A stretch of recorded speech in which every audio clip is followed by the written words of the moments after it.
all my life, my grandfather has been ready to die. When my oldest brother was born, my grandfather came to my mother and he said, I now have a grandchild, and all my children, they have paid off their student loans. I am ready to die. There's nothing more for me to do in this world. And so, for the past 31 years, he's been ready to die. And as a matter of fact, he's always had a bit of eagerness towards death. He's always prayed to be the first one in his family to die. His greatest fear is to have to bury one of his children or his wife. And so he's always prayed, God, let me be the first in my immediate family to die. But 5 years ago, my grandmother became sick and died. And so I think this is the greatest pain, the greatest suffering my grandfather has experienced in his life. To have his wife of 51 years die and leave him a widow. And so my family, we try to support him in his grief, and he has found things that he enjoys, that he still enjoys doing. But I think his deepest desire is to die. I think his deepest desire now is to go to heaven and be reunited with his wife. There's nothing more he wants than to see her again, to touch her, to talk with her. That's his greatest desire, to go to heaven and be reunited with my grandmother. And so that's what he wants. But in the gospel, Jesus says, the children of this age marry and remarry, but those who are deemed worthy to attain to the coming age and to the resurrection of the dead, neither marry nor are given in marriage. And so I wonder, what do these words of Jesus mean? Like it sounds like they mean that in heaven, my grandfather and grandmother aren't going to be married. That when my grandfather gets to heaven, his marriage, the most important relationship from his life, it isn't going to be given back to him. And so I wonder, how could my grandfather be happy in heaven without being able to rejoice in the restoration of his marriage? And so I think we can ask these questions, but I think when we do, we make the same mistake that the Sadducees made in the gospel. So the Sadducees, they think that the idea of the resurrection from the dead is ridiculous. And so they come to Jesus and they give him this thought experiment. Jesus, sometimes women, their husband dies, and then they remarry. And so, explain to me, when all these people get returned to life in the resurrection from the dead, who is she going to be married to? It's kind of a tough question. You don't have a ready answer, Jesus. Therefore, the resurrection from the dead is ridiculous. This is the mind of the Sadducees. But like the Sadducees, I think we can think that a heaven without the restoration of marriage, that would be kind of a ridiculous heaven. What would be the point of heaven if these people that we have lost, if we don't have a relationship with them restored? And so I said we make the same mistake. What is this mistake that we're making? We're confusing resurrection with return.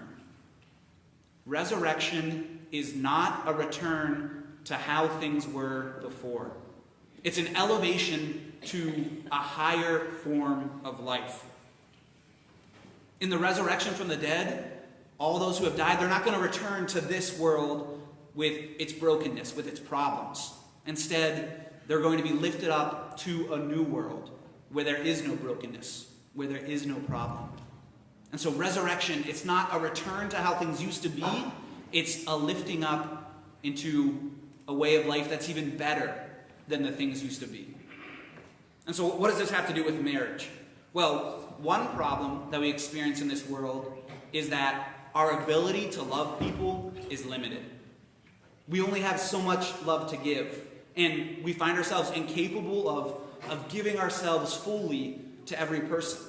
And that would be a bad thing to do, to try to give yourself fully to every person. And so because of the way our world is limited, we find that we can only give ourselves fully to one other person, entering into the bonds of marriage, because we're limited. But in the future life, our ability to love isn't going to be limited in this way. And so Jesus, he's not saying that when we get to heaven, when the resurrection from the dead occurs, that we're not going to be able to enjoy the intimacy, the depth of love that we had with our spouses.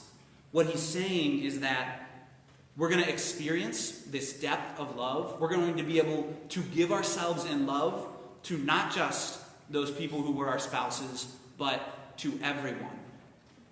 When he says there's not marriage in heaven, he's talking about how marriage is the result of our limit on our ability to love. And that's not going to be in heaven. We're going to be able to love everyone fully. And so resurrection, it's not going to be a return to how things used to be here on this earth, but it's going to be lifting us up to a higher state. A state where there's no limit on our love. Now this resurrection that Jesus talks about, that's the subject of our gospel, it doesn't just pertain to the dead. It doesn't just pertain to the end of the world. Jesus, he wants to work this resurrection wherever there is suffering. And so think of a man who is suffering from a lot of stress. He's got responsibilities at home, at his job, towards his wife, his children, towards his house, towards his parents, and he's not able to deal with this stress effectively. So he starts to drink, and he drinks, and pretty soon he's an alcoholic. Right? So he's in a really, really bad situation. He's suffering from his stress, and now he has this addiction, this alcoholism in his life. In this situation, Jesus wants to work resurrection. He wants to save the man from his alcoholism. But he doesn't want to take the man back to that time when he was stressed out all the time. He wants to save him from drinking, and he also wants to teach him how to deal with his stress in an effective way. He wants to show him how to share his hurts, his problems with those around him who love him. And 12-step programs like Alcoholics Anonymous, that's what they're all about. They're all about stopping drinking, first of all, because it's causing problems, but they're also about changing how they live so that they don't have a reason to drink. Another suffering we experience here on this earth is illness. Think of a family where they share a house, but they don't really share their hearts. They're more like roommates as opposed to a loving community. And then imagine one of them gets sick and they're really afflicted by this illness. They're suffering. And then the other members of the family, they feel this suffering as well. They look at how the other family member is suffering, and it affects their hearts. And they feel worried about a potential death of their loved one. Well, in this situation, God wants to work resurrection. He wants to save the person from their illness. He wants to restore them to life. But he doesn't want the family to go back to that time where they didn't really care about one another. Just as they shared in the suffering of the sick person, so Jesus wants them in the future to continue to share their hearts. And so Jesus, he doesn't want to just restore things to how they were. He wants to lift them up to a better form of life. And so whenever we suffer, God wants to give us resurrection. In this resurrection, it's not just a return to before suffering, but it's also a lifting up into something better than what was before the suffering. And so God, he wants to give us this resurrection here and now and at the end of the world. He doesn't want just to return us, but he wants to elevate us. The question our gospel poses us today is, will we let him?